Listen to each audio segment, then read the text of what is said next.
Licenciado Gonzalo Martín Blanco, es notario 98 del Distrito Federal y es maestro en la Universidad Panamericana impartiendo la clase de contratos y obligaciones.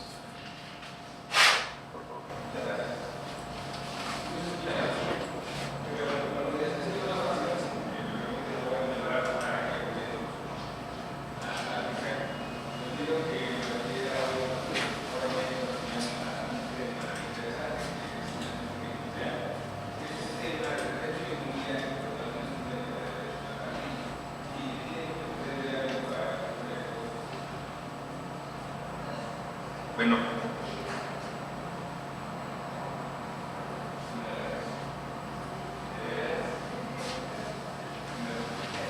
buenos días, estamos hablando de la hipoteca industrial.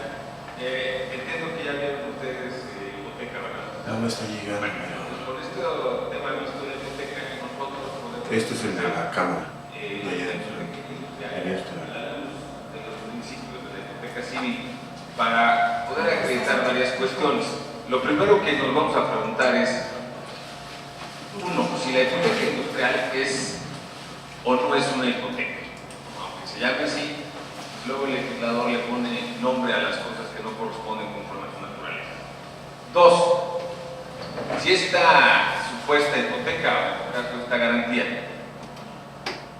puede ser otorgada a favor o en beneficio de cualquier acreedor o solamente en favor o beneficio de los intermediarios financieros, porque está regulado en leyes financieras y pareciera ser que solo los intermediarios financieros pueden ser beneficiarios de una hipoteca industrial. Y en tercer lugar, y esta es la parte más importante, si la hipoteca industrial es necesariamente inmobiliaria o pudiera ser una garantía total y absolutamente mobiliaria.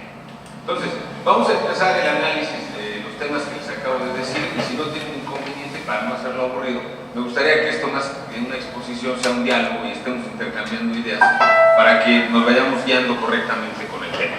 Licenciada, dígame usted, si tiene la amabilidad, ¿cuáles son los principios de la hipoteca?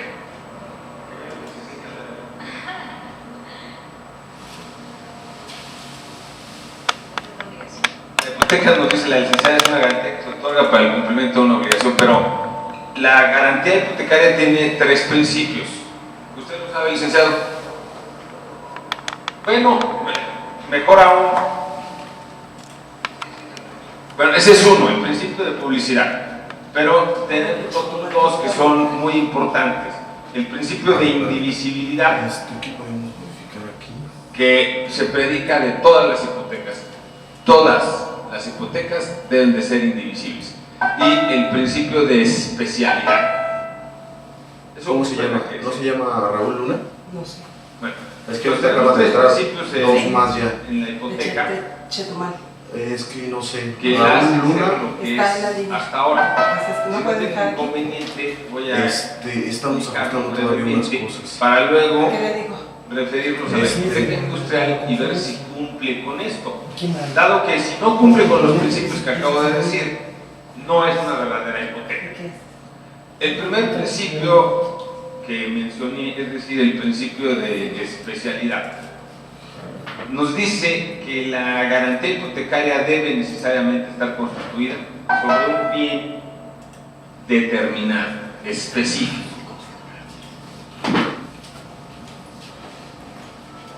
Es decir, no se trata de una garantía genérica sobre un conjunto de bienes, sino sobre un bien perfectamente identificable. Y además hago un añadido. En el derecho civil se trata de un bien inmueble. Cuando lo muevas, No hay en el derecho civil hipotecas mobiliarias. Tenemos que ver que, si bien es cierto, el Código Civil, a diferencia de otras legislaciones, no señala que la hipoteca es inmobiliaria, cuando regula la hipoteca se refiere exclusivamente a inmuebles. Eso nos hace ver, pues, que es evidentemente una garantía inmobiliaria. Por este principio de especialidad también se ve, o viéndolo desde otro aspecto, se dice que la hipoteca necesariamente ha de garantizar una o dos obligaciones o más perfectamente especificadas. no podemos constituir una hipoteca para garantizar lo que fuere, o no podemos constituir una hipoteca para garantizar las obligaciones que en el futuro el deudor asuma. Tienen que ser obligaciones perfectamente reconocidas, perfectamente identificadas. Esto es el principio de especialidad. El segundo principio, el de indivisibilidad, funciona como Ok, es lo que estamos. verdadera garantía del acreedor y consiste en la imposibilidad que se tiene para reducir la hipoteca a pesar de que la deuda vaya bajando. Esto es lo siguiente: si el deudor viene realizando sus pagos de manera ordenada, de manera regular, llegará un momento en que la deuda bajará y pudiera pensarse que tiene derecho a la disminución de la garantía. El derecho prohíbe eso, por el principio que les estoy diciendo. Se mantiene íntegra la garantía hasta que la deuda sea totalmente liquidada. Y el último principio en materia hipotecaria es el principio de la publicidad. Al respecto, entendemos que la hipoteca, para que surta efectos frente a terceros, para que se tenga por constituida con todos sus efectos como tal, debe constar inscrita en el registro público de la propiedad. No hay hipoteca para terceros sino hasta que se toma nota de su constitución en el registro de la propiedad. Escogemos temas electos y de problema.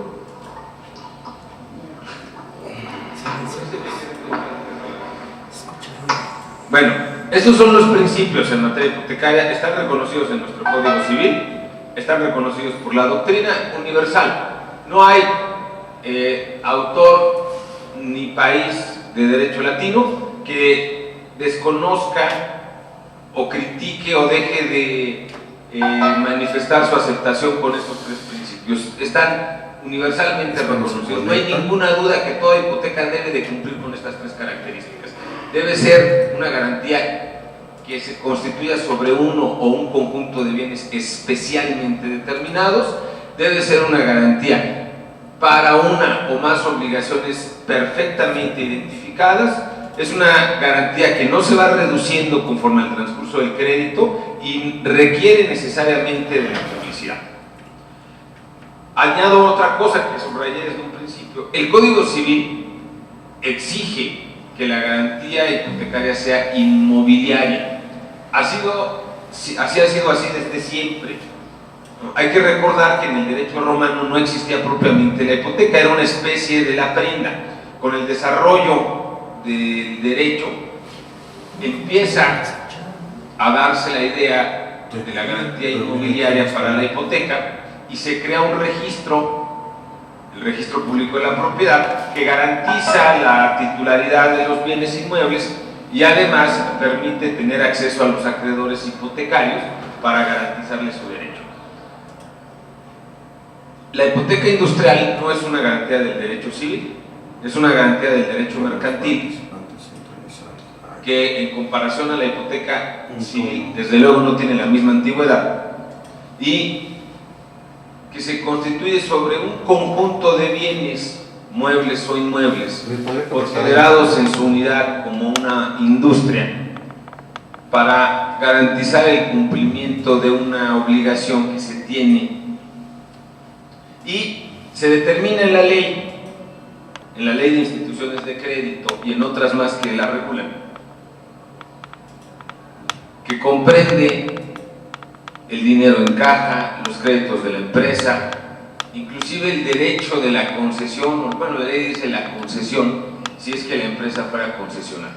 Como se ve, lo que la ley quiere gravar es a toda la empresa. ¿A qué red me puedo comunicar?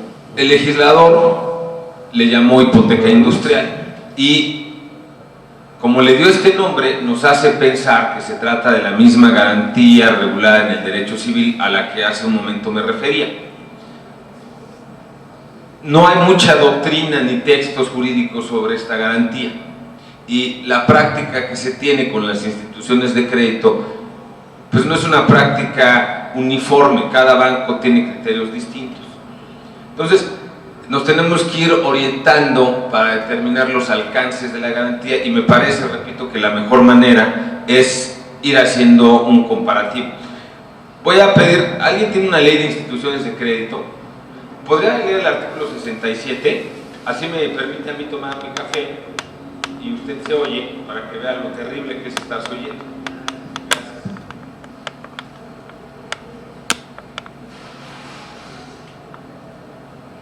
¿60 y qué, perdón? 7.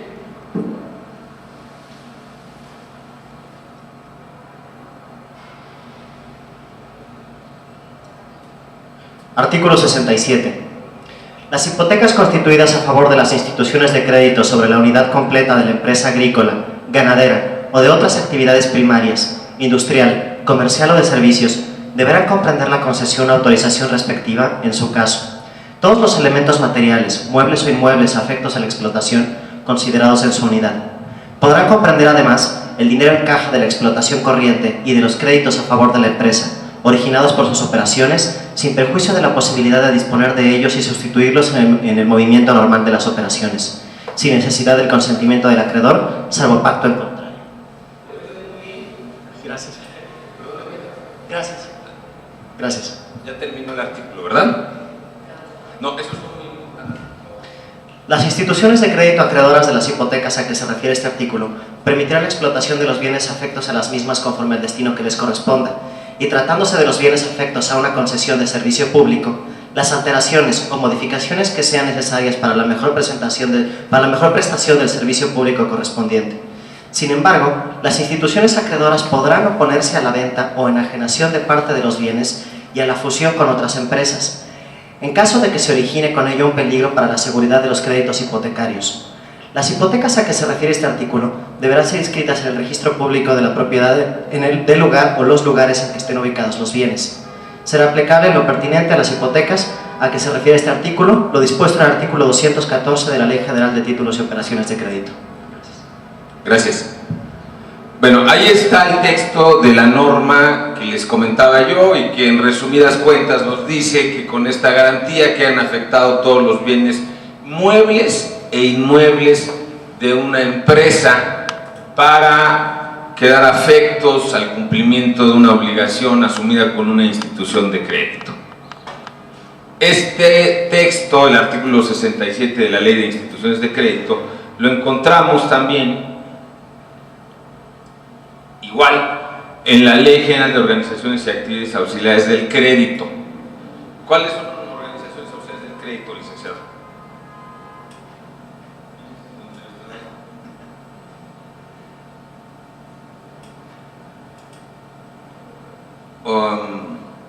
¿Qué le parece las arrendadoras financieras, las empresas de factoraje?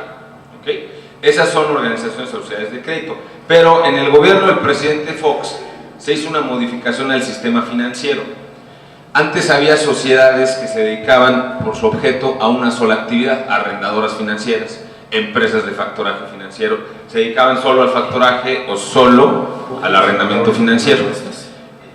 Se modifica la Ley General de Organizaciones y Actividades Auxiliares del Crédito y se generan o se crean un nuevo tipo social que se denominan sociedades financieras de objeto múltiple.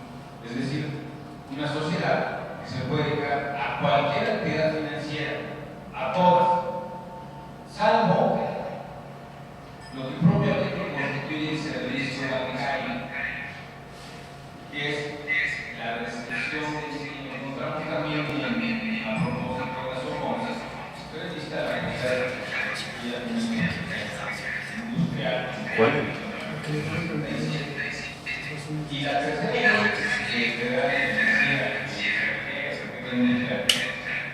es la ley de instituciones de fianzas. ¿Alguien trabaja en fianzas aquí? ¿No? Pues qué mal.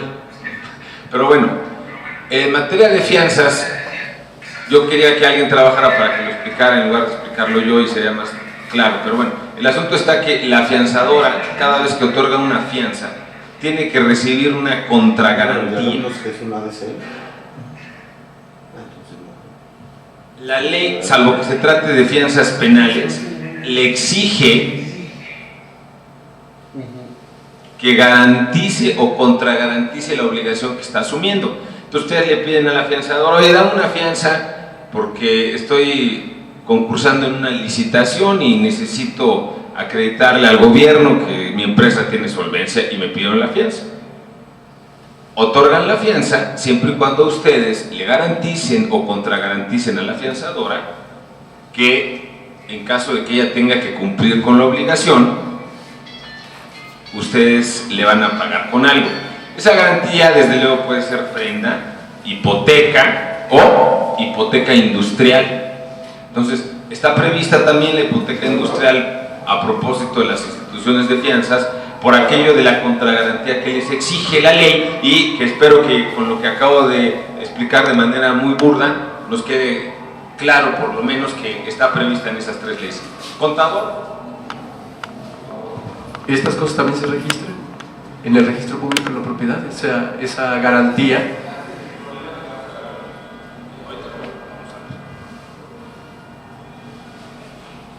Entonces, esas son las tres leyes federales que regulan la hipoteca industrial. Además, hay algunos códigos civiles que las regulan, como por ejemplo el Código Civil de Jalisco, que dice que puede haber hipotecas sobre la unidad industrial del deudor. Ya no dice más, no entra al detalle como lo hace la ley de instituciones de crédito, solamente se refiere a la posibilidad de constituir una hipoteca industrial y como ven ustedes, aquí no es en favor de una persona determinada, sino en favor de cualquier acreedor. A nivel federal, pues pareciere que solo puede haber hipoteca industrial en favor de institución de crédito, de institución de fianzas o a favor de una SOFOM. A nivel local, en el estado de Jalisco, pudiera haber una hipoteca industrial a favor de cualquier acreedor, porque la ley no nos regula la actividad de un sujeto en particular, sino es el derecho común estatal. Esas son las legislaciones que prevén la hipoteca industrial. Nosotros nos hacemos la primera pregunta: si esto es hipoteca, ¿es inmobiliaria o no necesariamente inmobiliaria? Y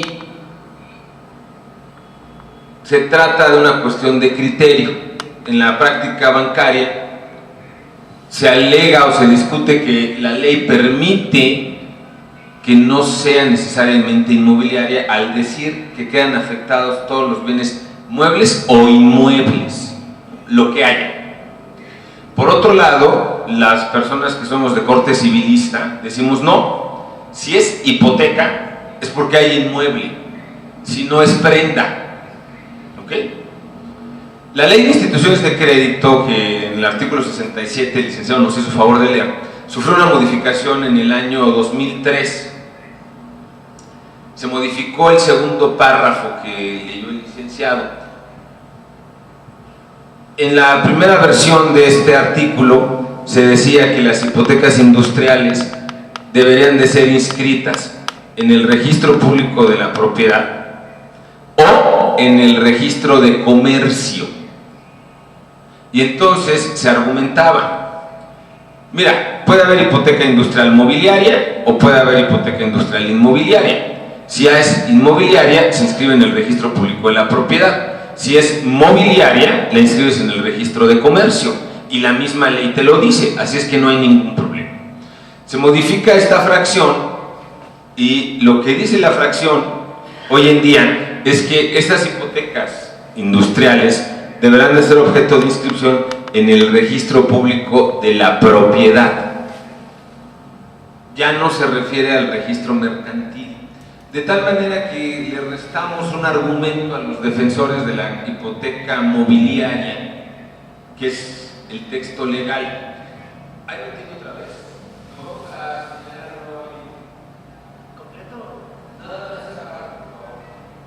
Artículo 67, párrafo segundo. Las instituciones de crédito acreedoras de las hipotecas a que se refiere este artículo permitirán la explotación de los bienes afectos a las mismas conforme al destino que les corresponda, y tratándose de bienes afectos a una concesión de servicio público, las alteraciones o modificaciones que sean necesarias para la mejor prestación del servicio público correspondiente. Sin embargo, las instituciones acreedoras podrán oponerse a la venta o enajenación de parte de los bienes y a la fusión con otras empresas, en caso de que se origine con ello un peligro para la seguridad de los créditos hipotecarios.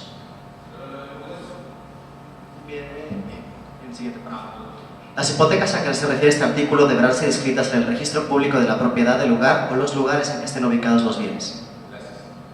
En el registro público de la propiedad. Pareciera que la ley es adecuada a la legislación civil. Esta hipoteca, la hipoteca industrial, requiere ser inmobiliaria. No obstante este artículo, esta parte del artículo, la primera parte, que ya no leímos, dice que comprenden en garantía los bienes muebles o inmuebles. Es decir, esta parte no se modificó, de donde muchos sectores en la práctica bancaria siguen considerando la posibilidad de que la hipoteca industrial sea mobiliaria. Dos, un argumento a favor de la posibilidad de la hipoteca industrial mobiliaria es el sistema nuevo de registro público de comercio que el licenciado conoce porque ya dijo que sí. ¿Cómo se llama este registro único de garantías mobiliarias? Y en el RUG, ¿qué se puede inscribir? Solamente garantía sobre bienes muebles. ¿Y se inscribe hipoteca industrial? Solo por lo que respecta a los bienes muebles. ¿Y a dónde se toma nota de eso? En el folio electrónico de la sociedad mercantil. Ok. Lo que nos está diciendo aquí el licenciado es esto: se creó un sistema para dar publicidad a las garantías mobiliarias de comerciantes, sociedades mercantiles o comerciantes matriculados, personas físicas. El grueso son sociedades mercantiles. Y cuando se les otorga un crédito y dan en garantía bienes muebles, se inscribe la garantía en este sistema, en el RUG, y una partida o una posible inscripción en el RUG, según los formatos, es la hipoteca industrial. Entonces, fíjense muy bien cómo tenemos una aparente o no aparente duplicidad de criterios. Por un lado, la ley de instituciones de crédito pide que se inscriban en el registro público de la propiedad de la hipoteca industrial. Pero por otro lado, una ley también federal que regula el registro único de garantías nos da la opción de que las hipotecas industriales se inscriban ahí. Entonces, pues la verdad es que la ley no nos resuelve de manera correcta nuestra primera cuestión, que consiste en determinar si la hipoteca industrial debe o no ser inmobiliaria. A mí me parece que la mejor manera de resolver este punto es ver si existe otra garantía en el derecho mercantil que cumpliera las veces de la hipoteca industrial no inmobiliaria. Y si la hay, precisamente es la prenda sin transmisión de posesión, que como ustedes saben está regulada en el derecho mercantil a propósito de una forma de garantizar obligaciones para empresas o comerciantes, personas físicas matriculadas, sin transmisión de posesión. Te doy en prenda toda la producción que tengo o toda la materia prima, pero no te la entrego, ahí está la prenda.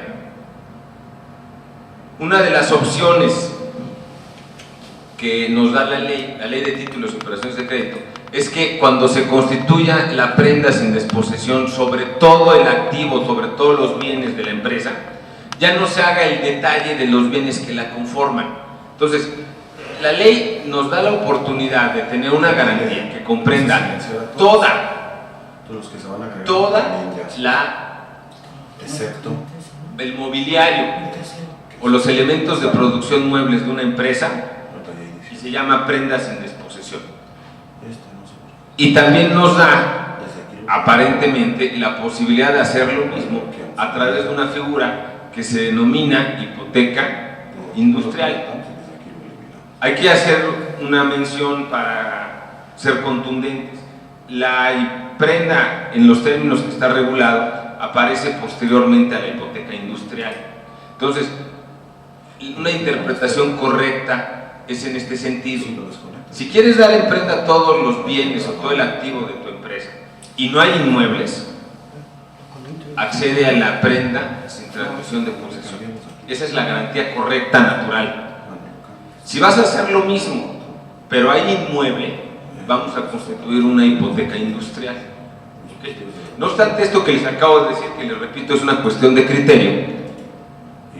En la práctica bancaria sigue habiendo instituciones que otorgan créditos, nos instruyen. Haz constar un crédito con hipoteca industrial sobre la empresa de tal. Oye, ¿y el inmueble? No es inmueble, es hipoteca industrial sobre el mobiliario. Oye, pero si no hay inmueble no es hipoteca. No, es que el comité de crédito así lo dispuso y aquí jurídico del banco toma el riesgo. Entonces se hace constar una hipoteca industrial, o nos piden que se haga constar una hipoteca industrial si inmueble. Desde mi punto de vista eso no puede ocurrir. Si no hay inmueble, no es hipoteca. ¿Ok? Entonces no sé si alguien tiene alguna duda o algún comentario. Bueno, hemos resuelto la primera cuestión que nos planteábamos. Si la hipoteca industrial tendría o no tendría que ser inmobiliaria, y ya ven que desde mi particular opinión tiene que ser inmobiliario, y si no es inmobiliario está la otra garantía que hace los mismos fines, es decir, la prenda sin transmisión de posesión. Ahora vamos a analizar si esta hipoteca industrial deriva del derecho romano o cuál es su origen para poder entenderla y con eso ir perfilándola a través de los principios de la garantía hipotecaria que les había expuesto al principio. Desde luego que la hipoteca industrial no tiene su origen en el derecho romano, más bien tiene su origen en una influencia de derecho anglosajón.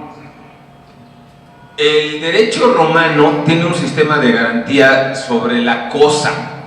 Lo que garantiza el cumplimiento de una obligación es un bien. Y entonces, ustedes lo saben muy bien, se trata de una prenda o se trata de una hipoteca. En el derecho anglosajón no es así. La verdad es que el sistema de garantías está constituido más bien por un registro del sujeto. Nosotros ya tenemos muchas cosas de ese derecho incorporadas a la vida práctica y a la vida diaria de nuestras operaciones, pero eso ha sido en los últimos 10 o 12 años. En el derecho anglosajón, en Estados Unidos, en algunos lugares de Europa, en Canadá, desde hace mucho tiempo se tenía este buró de crédito, que en nuestro país no es tan viejo. Entonces, ustedes en este derecho obtienen un crédito, contratan una deuda y se toma nota en el buró de crédito. ¿Okay? Oye, ¿y es que con qué estoy garantizando el pago del crédito? No lo estás garantizando con nada en particular. Está controlado en el buró de crédito y la consecuencia más grave de tu incumplimiento es que se te cierre el acceso al crédito. En un país en donde viven del crédito, pues es una consecuencia. En esos países los procedimientos de ejecución son rapidísimos. No hay que seguir todo un procedimiento con amparo y todo lo que pasa aquí en nuestro país para obtener la satisfacción con los bienes. De tal manera que el primer intento que tuvimos en nuestro país de tener una garantía que afecte a la persona y no a la cosa, lo encontramos en unos créditos previstos en la Ley de Títulos y Operaciones de Créditos, que son los de habilitación a bio o crédito refaccionario.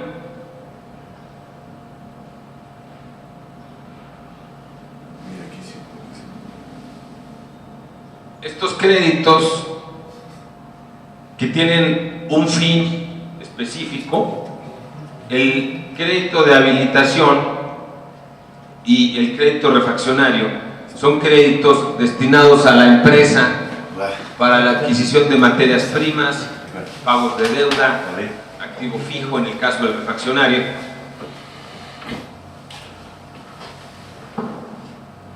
Y la ley al respecto dice que deberán quedar garantizados con los bienes que fueron materia del crédito.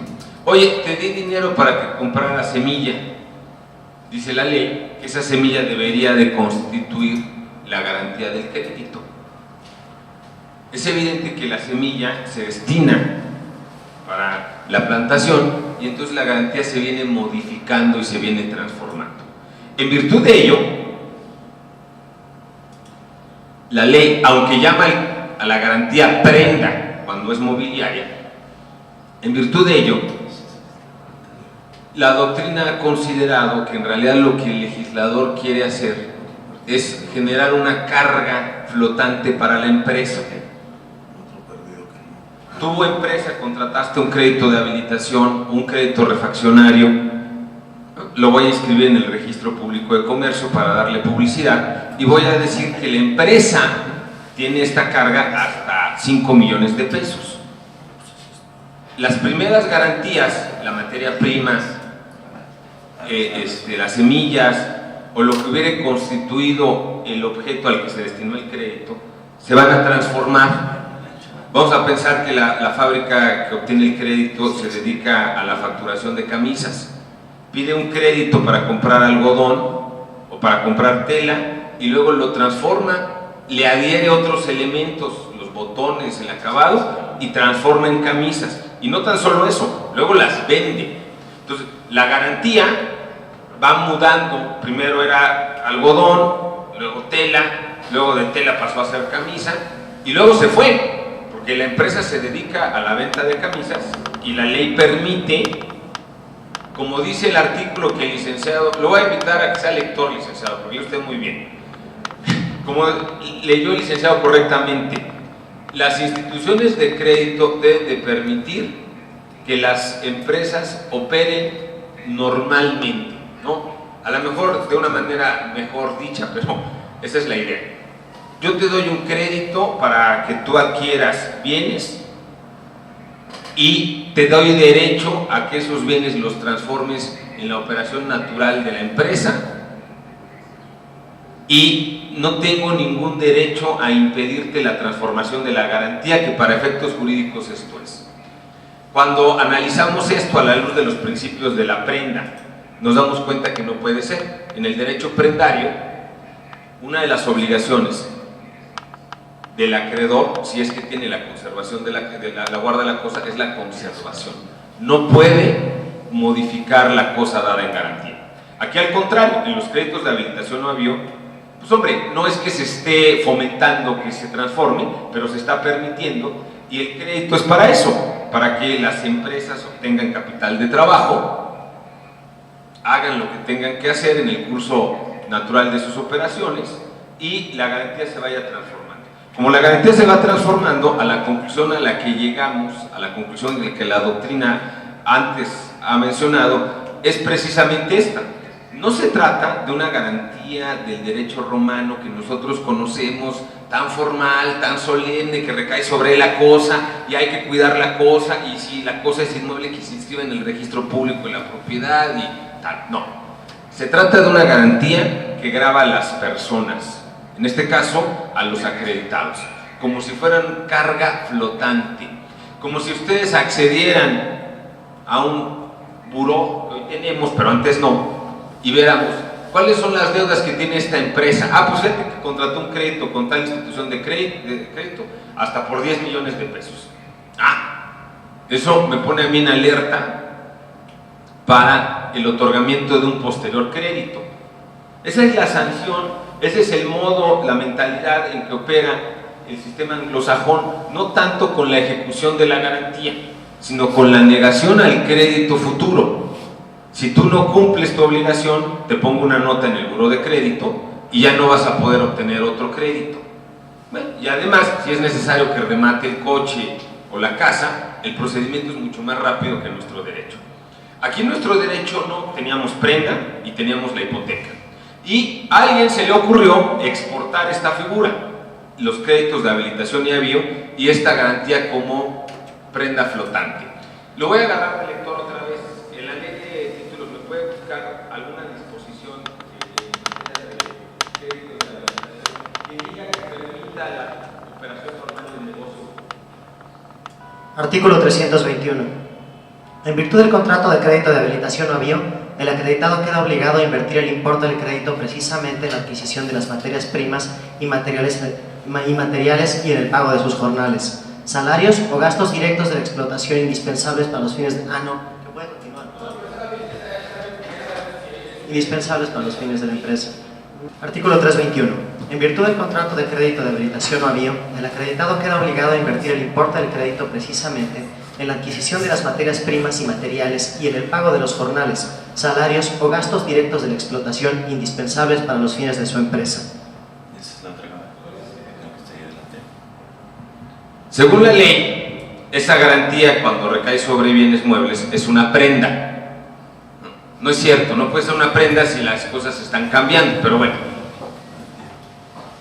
Es el antecedente de la hipoteca industrial.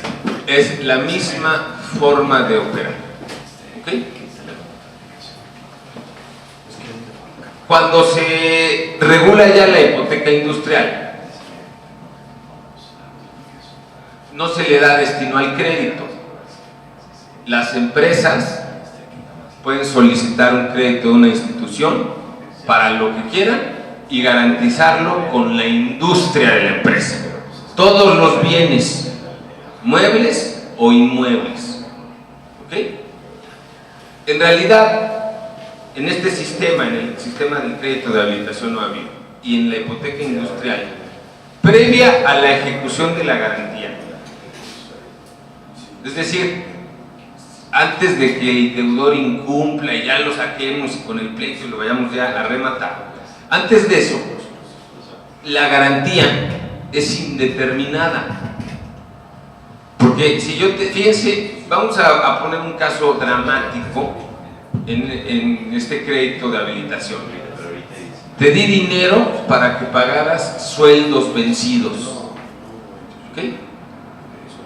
Según la ley queda garantizado el crédito con los bienes adquiridos con motivo del crédito. O sea, aquí no hubo bienes, aquí el crédito fue para el pago de pasivos laborales. ¿Okay? Entonces, en la forma tradicional en que opera un crédito de habilitación o avío y un crédito refaccionario, la garantía previa al remate es indeterminada. Lo mismo ocurre en la hipoteca industrial cuando no hay inmueble. ¿Cuál es la garantía? ¿Quién sabe? ¿Por qué? Pues si era algodón, ya la transformaste y tendría yo que esperar el momento de ejecución para ver con qué me cobro. En realidad, les repito, para un civilista esto es muy chocante porque no queda claro, no hay seguridad, no hay publicidad correcta, no hay especialidad, ¿okay? No hay indivisibilidad, que son los principios de la hipoteca. De tal manera que decimos, no, pues esto no puede ocurrir. En el derecho mercantil se exporta esta figura bajo el amparo de este principio del derecho anglosajón de que lo que voy a sancionar si me incumplen la deuda es el crédito. No te vuelvo a prestar, voy a mandar reporte y ni yo ni otra persona te vamos a prestar. Esa es la sanción más fuerte que pudiera ocurrir. ¿Ok? Se viene aquí con el crédito de habilitación o avío y el refaccionario, se trata de hacer lo mismo, pero no teníamos buró de crédito. Pues, no había ninguna sanción, no pagaba, lo queríamos rematar. Oye, te di dinero, sí, me diste dinero para el pago de salarios y yo te di en prenda, pues hay unos matorrales, quédate. Quebranto para la institución de crédito, no había con qué hacer frente a la obligación. De tal manera que en una sana práctica bancaria se exigen garantías adicionales. Si se exigen garantías adicionales y esas garantías adicionales funcionan al amparo de los principios de la prenda y de la hipoteca, quiere decir que no fue una garantía eficiente, que nos hubiéramos quedado con las que ya teníamos en el derecho civil, con las que se están operando y ya. el crédito de habitación o el crédito refaccionario, pues no sirve para nada. Es una forma o un método para el otorgamiento de crédito en cuanto al destino, pero nada más, no en cuanto a las garantías. Y eso es una triste realidad. Cuando se otorgan estos créditos, se recurre al otorgamiento de garantías específicas y se constituye hipoteca o se constituyen prendas bien hechas de alguna manera, no las propias del crédito. Y les decía que luego se evoluciona la hipoteca industrial y antes del año 2003 se permitía que se inscribiera en el registro público de la propiedad o en el registro de comercio, y entonces nos da la impresión de que la hipoteca industrial pudiera ser o no inmobiliaria.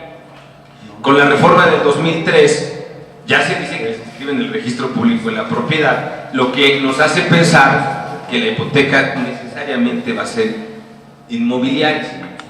Aquí tenemos una situación interesante. Si la hipoteca industrial, como ya lo dije antes, es inmobiliaria, pues ¿en qué se distingue de la hipoteca civil? Si son iguales, no había necesidad de crear otra garantía. O si son distintas, pues habría que determinar sus diferencias. ¿Qué nos dice el licenciado Respecto a las diferencias, ¿Son diferentes o son iguales? ¿qué industrial con la hipoteca? Sí. Pues es diferente porque engloba también inmuebles que no son determinados y inmuebles que tampoco son determinados. O sea, ¿usted cree que puedo constituir una hipoteca industrial sobre varios inmuebles sin especificarlos? Si la empresa vende un poquito y adquiere otros inmuebles, ¿Así nada más? tendrá que cumplir. Ah, bueno, no, si lo inscribe sí, pero si lo inscribe ya está, ya es una hipoteca individual, específica y demás. Yo me refiero a que si esto es efecto propio del contrato, sin más. No, entonces le vuelvo a hacer la pregunta. ¿Usted en dónde trabaja? Ah, pues fíjese. Entonces lo va a ver un cliente y le dice: tengo un crédito así, ya sabe, y quiero que me lo garantice con hipoteca. Y le pregunta: ¿hipoteca civil o hipoteca industrial? Y si le dice: oiga, no, pero es que la industrial tiene más caché, ¿no? Hipoteca civil, hipoteca industrial, y mi deudor es industria. Ah, ok, pues ya llegamos a la conclusión, que era lo que yo quería llegar. Dice el licenciado: no hay diferencia entre la hipoteca civil y la hipoteca industrial. Pero el licenciado se asustó. ¿Por qué se asustó? Díganos. Creo que la hipoteca industrial puede tener garantías adicionales. Y por otro lado, el sujeto activo tiene que estar sin la ley, ¿no? Como veíamos en las primeras leyes, la ley de instituciones de crédito, las fianzas, que no es una figura propia de otro tipo de personas.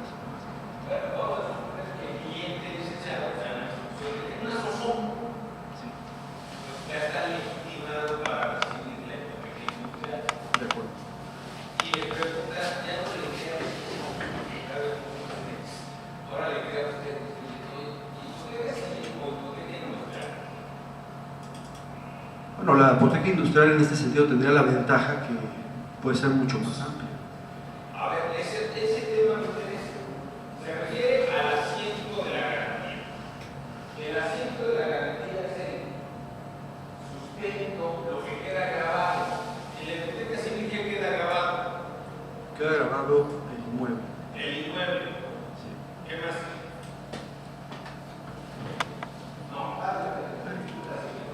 Sí, Los inmuebles y los muebles incorporados.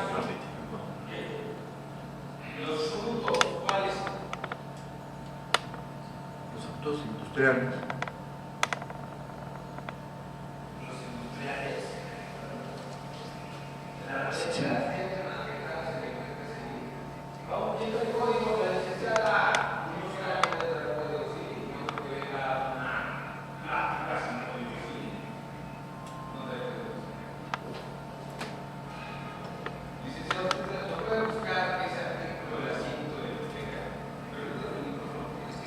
preparando ahorita se lo regreso.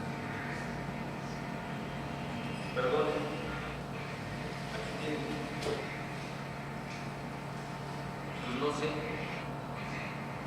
¿Cuál?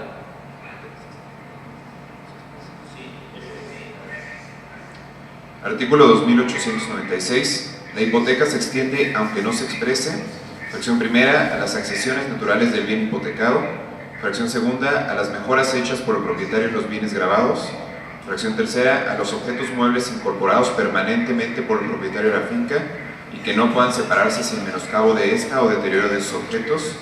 Fracción cuarta, a los nuevos edificios que el propietario construya sobre el terreno hipotecado y a los nuevos pisos que levante sobre los edificios hipotecados.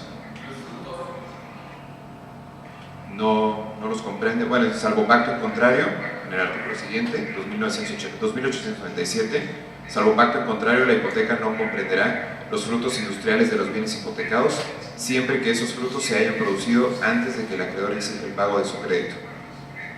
Y las rentas vencidas y no satisfechas al tiempo de exigirse el cumplimiento de la obligación garantizada. Entonces, comprende el inmueble y todo lo inmovilizado y no los frutos industriales. ¿Ok? Licenciado, ya sabemos lo que queda afecto con una hipoteca civil y con una industrial. ¿Se comprende algo más que esto?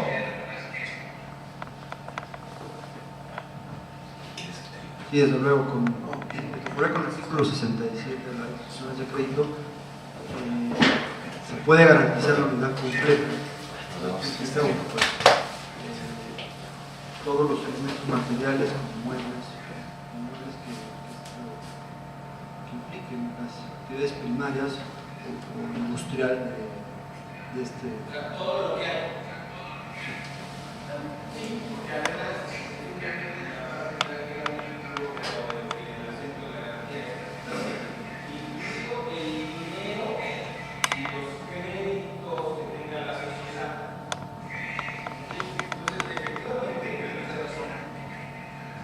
El asiento de la hipoteca industrial es mayor que el asiento de la hipoteca civil. La hipoteca civil está diseñada bajo el principio de individualidad, de especialidad, perdón, indivisibilidad y de especialidad, de tal manera que doy en garantía este inmueble, específicamente determinado. Y todo lo demás que esté ligado al inmueble, pero no de forma permanente, no entra en la garantía. Si ustedes van a rematar una hipoteca, no se pueden quedar el comedor de la casa, porque no está unido permanentemente a la casa. No se pueden quedar las recámaras, los cuadros, no forman parte del asiento de la hipoteca. En materia de hipoteca industrial, la ley dice que está afecto todos los materiales de la industria, incluido el dinero en caja, incluida, dice la ley, la concesión. Desde luego, para que ustedes remataran una concesión necesitarían obtener permiso de la Secretaría del ramo correspondiente, ¿ok? Pero bueno, queda el enunciado de la ley con una amplitud formidable. Nosotros decimos, oye, pues la hipoteca industrial está a todo dar, ya, recibo en garantía todo. Bueno, sí es cierto, pero hay que tener presente lo que les dije que ocurría con los créditos de habilitación y avío. Por lo que se refiere a los muebles, al crédito y al dinero en caja, la garantía es indeterminada, se va actualizando y modificando momento a momento. ¿Cuánto tiene la empresa en caja hoy? Una cantidad, y mañana, pues otra. ¿Y cuánto va a tener el día que rematen, licenciado? Usted es el abogado de la empresa y le digo, ahí vienen estos tales por cuales y me vienen a rematar, ¿qué hago con el dinero en caja? En ese momento se desaparece, ¿ok? Con una técnica jurídica impecable, el licenciado dice, en ese momento se desaparece, ¿ok? Pues claro, en ese momento se desaparece. Pues va a llegar el acreedor con el actuario y con quien quiera llegar, oye, vengo a ejecutar la garantía y el dinero en caja. Sí, a ver, tienes derecho al dinero en caja. Híjole, la caja no tiene dinero, ¿no? Bueno, tan no tiene dinero que por eso no te pague el crédito, así es que no hay ninguna contradicción. De tal manera que todos estos elementos de la industria considerados en una unidad, en realidad no son una buena garantía, no sirven jurídicamente como garantía. Oye, es que las máquinas que hacen este proceso y que laminan y tal, si son muy valiosas y no quedaron especificadas en la garantía, ¿se las va a llevar el deudor? Porque no hay una publicidad específica sobre estos muebles. Van a desaparecer previo a la ejecución. El escribir esos. No, es pregunta. O sea, no.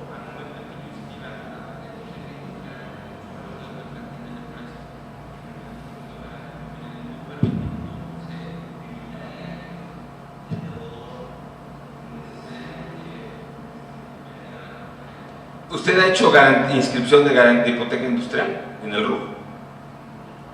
¿Ha visto lo que pide? No. O sea, hay que describir el crédito. Son muchos requisitos en cuanto a la identificación de la operación. Pero después, el registro es potestativo sobre el detalle de las maquinarias o sobre los objetos. Porque además, fíjese muy bien cómo dice el acreedor debe de permitir que la empresa siga actuando en el curso normal de sus operaciones. Entonces yo tengo mis maquinarias que son importantes y pues yo voy a decir que las tengo que cambiar porque la empresa necesita modernizarse. Y eso, salvo que el contrato diga que tengo que dar aviso y demás, que es muy, muy raro que lo haga, pues voy a poder tener una salida de venta. ¿Okay? Vendí las máquinas. ¿Por qué? Porque cada 5 años las cambio, ¿ok? Entonces, la garantía, este sistema nuevo de garantías que se ha venido creando a partir de hace 10, 12 años, prendas sin transmisión de posesión, fideicomisos sin transmisión de posesión y de alguna manera la hipoteca industrial, no son tan eficientes como deberían de ser. No permiten que el acreedor esté tranquilo. No pasa lo mismo con la hipoteca. La hipoteca hoy en día en México es la madre de todas las garantías. Se firman, se otorgan hipotecas todos los días para adquisición de vivienda, para negocios mercantiles, para industria, para pago de pasivos, y la garantía preferida de las instituciones es la hipoteca civil. ¿Okay? Hoy en día hablan ustedes de una hipoteca industrial con un intermediario financiero y ya saben todo esto que yo les acabo de platicar brevemente. Oye, pues fíjate que el mobiliario, el dinero en caja, los créditos de la empresa, es decir, no es una verdadera garantía. De lo que tiene ahorita la empresa que le estás dando el crédito a lo que vaya a tener cuando lo ejecutas, hay una diferencia abismal. Casi puedes tener la seguridad de que no va a haber nada. ¿Okay? Ya no va a haber materia prima, ya no va a haber las máquinas importantes, o a lo mejor, fíjense, o a lo mejor te dejan las máquinas que son muy especializadas para hacer alguna actividad y que a ti no te sirven de nada. ¿Qué va a hacer un banco recibiendo máquinas laminadoras? Bueno, pues va a tener que rematarlas y va a tener que iniciar un proceso para buscar postor. No pasa lo mismo con los inmuebles. Hay un principio desde el derecho romano que sigue manteniéndose, que la valía está en los inmuebles, no en los muebles. como se han venido desarrollando las cosas a lo largo de la historia, el principio se altera. Hay muebles valiosísimos, mucho más que los inmuebles, pero por regla general, los inmuebles siguen siendo muy valiosos. En cualquier lugar otorgo la garantía, puedo acceder al registro público, se toma nota, te remato y puedo proceder a la venta del inmueble sin necesidad de tantos dolores de cabeza como con la maquinaria. Entonces, la verdad es que la garantía de la hipoteca industrial en esta carga flotante no es eficiente. ¿Okay? Dígame, licenciado, voy. ¿Tiene su micrófono? Es importante. Gracias. Tengo una duda respecto a los bienes que quedan afectos en la garantía. Nunca he constituido una hipoteca industrial, pero sí he estado inmerso en varias intentos de habilitación a bio. La duda viene en relación, cuando uno constituye el crédito de habilitación, debe especificar los bienes o que van a quedar afectos en garantía. Entonces se vuelve todo un rollo andar siguiendo qué va pasando sobre esos bienes, porque no le puedo impedir que los use o que los transforme, pero sí tengo que estar checando que... Exactamente, si yo como acreedor desatiendo esa obligación, puedo perder mi garantía inclusive. Entonces en esta hipoteca, ¿opera exactamente igual? No hay el mismo deber de vigilancia. ¿Okay? Es potestativo de la institución de crédito vigilar o no vigilar que el crédito sea destinado para la adquisición de ciertos bienes y vigilar el destino de esos bienes. Es potestativo porque, a diferencia del crédito de habilitación o avío, la hipoteca industrial no es un crédito como tal y puede ser garantía de crédito de habilitación o avío refaccionario, crédito simple, apertura de crédito en cartas de crédito, en cualquier modalidad. En cambio, los créditos a los que usted se refiere son créditos de destino, solo sirven para lo que la ley dice. ¿Okay?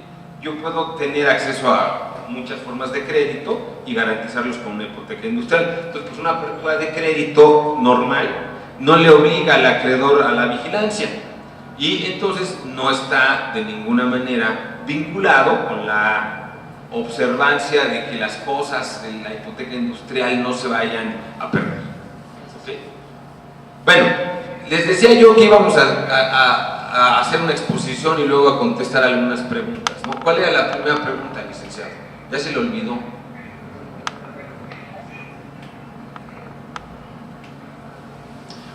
Si se cumplían o no los principios, y expuse los principios.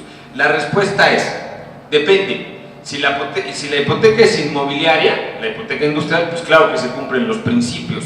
Si se pretende que la hipoteca industrial sea exclusivamente mobiliaria, no hay estos principios. Uno, no hay principio de especialidad, porque la garantía serán los bienes de la industria que, según hemos expuesto a lo largo de esta plática, se van cambiando constantemente. Dos, no hay propiamente publicidad.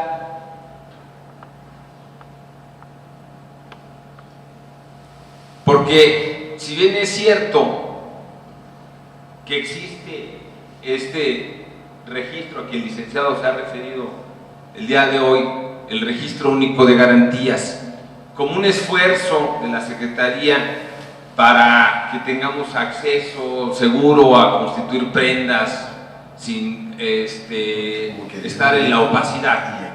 También es cierto que no existe un sistema publicitario mobiliario como el del Registro Público de la Propiedad. En el Registro Público de la Propiedad tenemos organizado el sistema de avisos preventivos, la calificación, la inscripción y sobre todo los efectos propios de la inscripción de garantías, que es la prelación. En estos sistemas de garantías, lo único que se hace es describir el objeto, pero no identificarlo. Entonces, constituyo prendas sobre la máquina tal, modelo tal, con factura y tal, ¿ok? Pero no hay una propia prelación como tal, no está organizado el sistema como el Registro Público de la Propiedad. Entonces, aunque hay una publicidad por las empresas, no hay una publicidad como en el Registro Público de la Propiedad por los objetos o, en su caso más concreto, por el inmueble. Si es que no podemos hablar propiamente de una publicidad. Sí existe, aunque la verdad es que no sirve de mucho, el principio de indivisibilidad, porque aunque la hipoteca industrial fuera mobiliaria, no hay derecho a pedir que la deuda, perdón, que la garantía se vaya liberando conforme la deuda se va pagando. Eso no existe.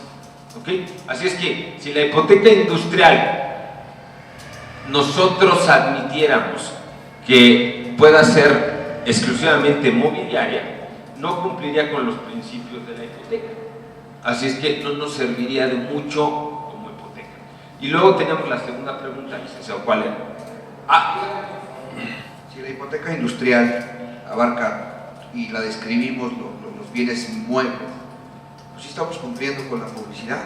Sí,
Está grabado.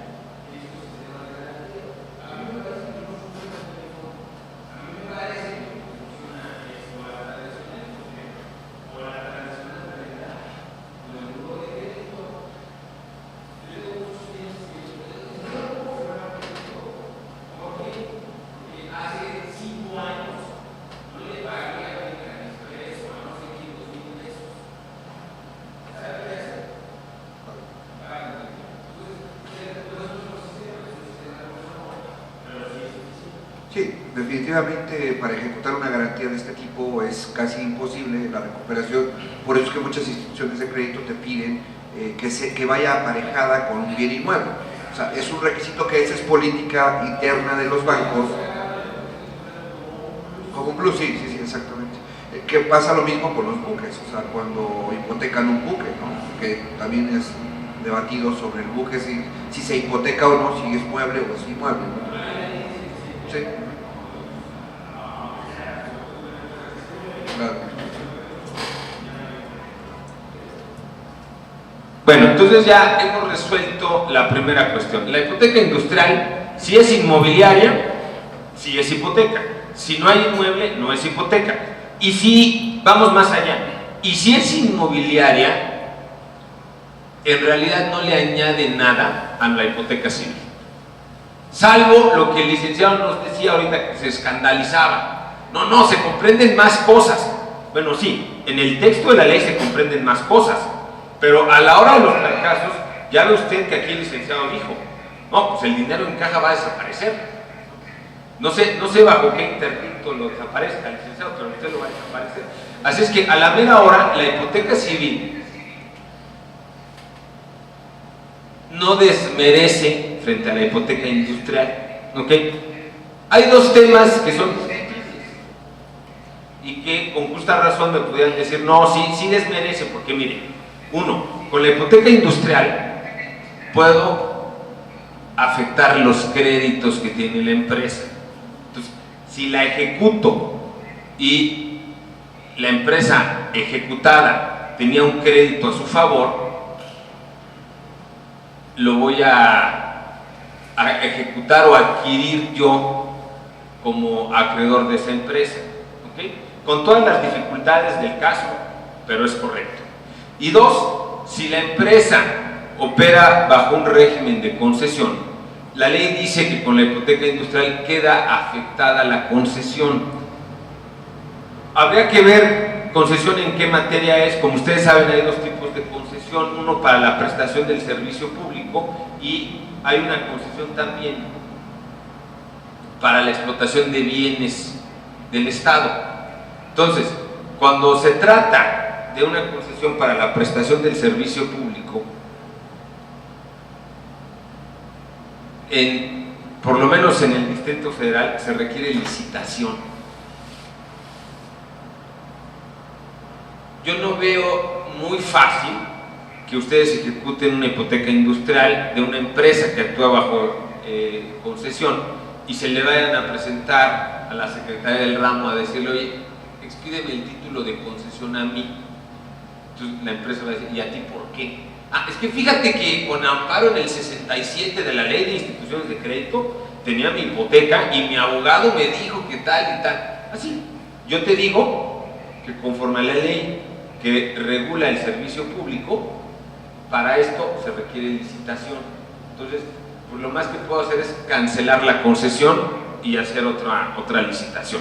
Entonces, el tema de la concesión es un tema, la verdad, es muy escabroso, porque además de que hay concesiones para estos dos tipos que les acabo de decir, hay concesiones desde luego federales y estatales.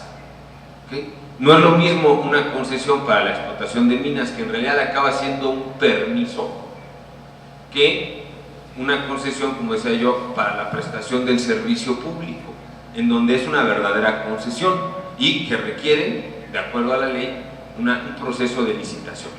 Pero bueno, fuera de estas dos cosas que son discutibles, la hipoteca industrial no le añade más a la hipoteca civil.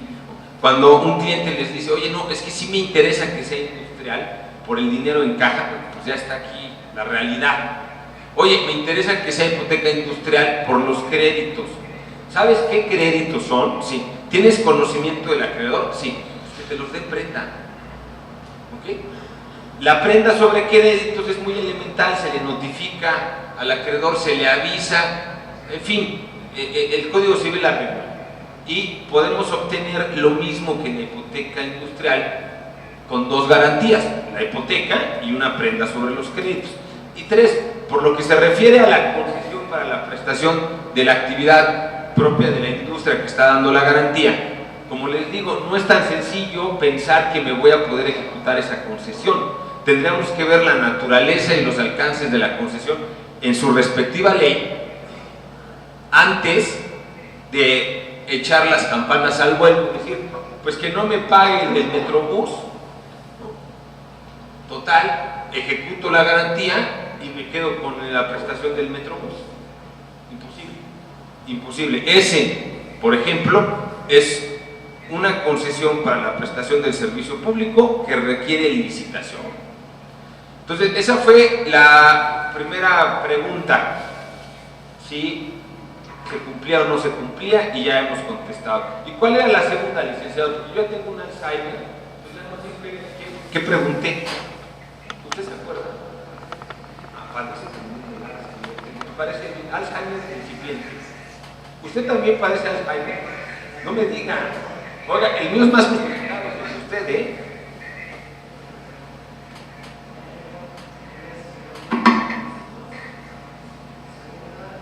Ya se hizo bien. Ya quedó claro el alcance de la garantía.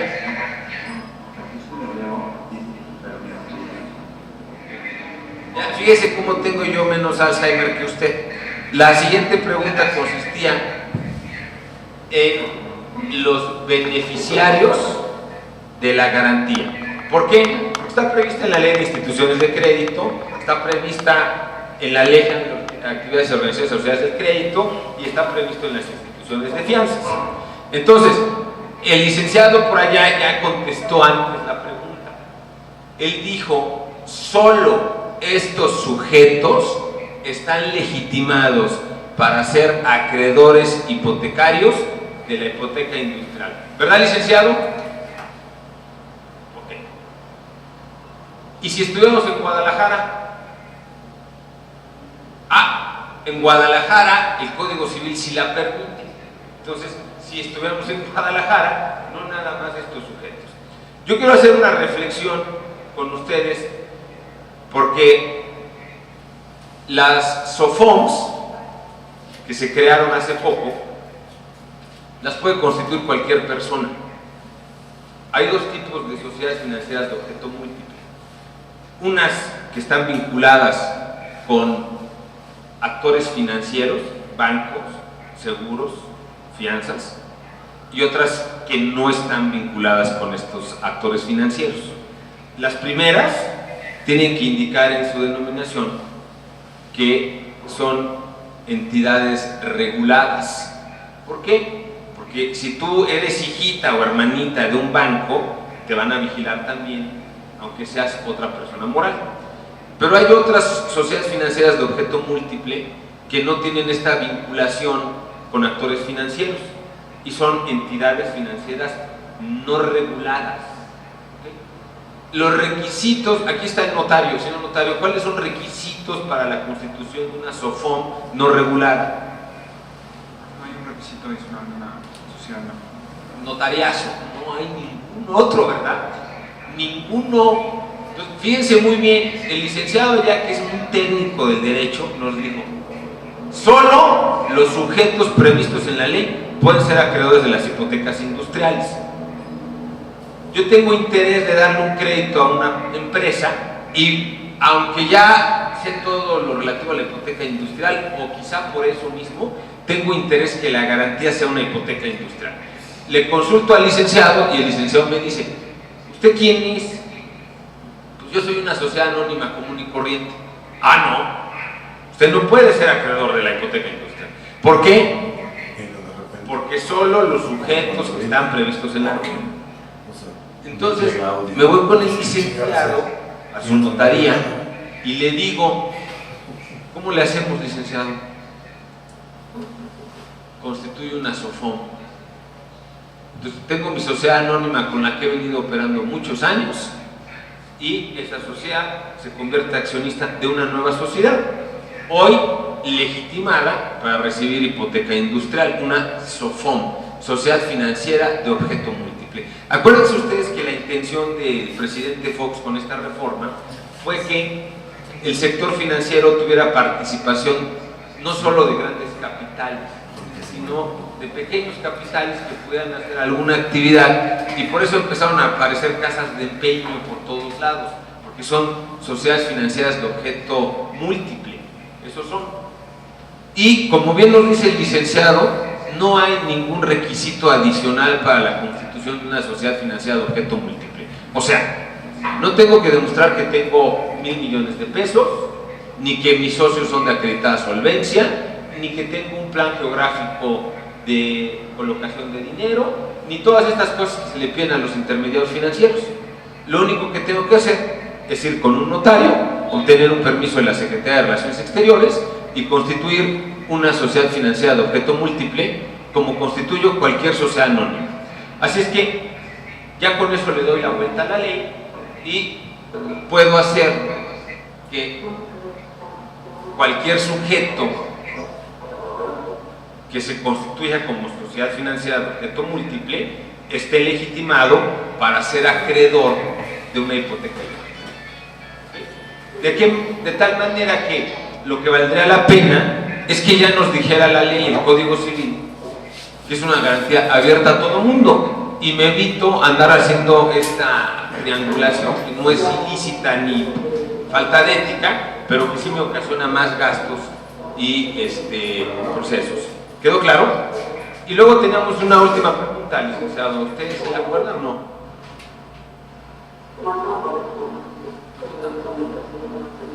Bueno, no sé si tengan alguna duda. Yo con eso termino. Les agradezco mucho la paciencia, ¿no? Y la desmadrugada, y estoy a su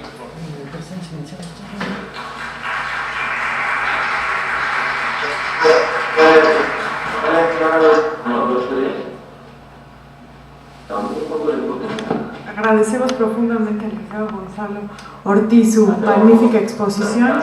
Y pues, si ya no hay más dudas, pues damos por terminada la sesión.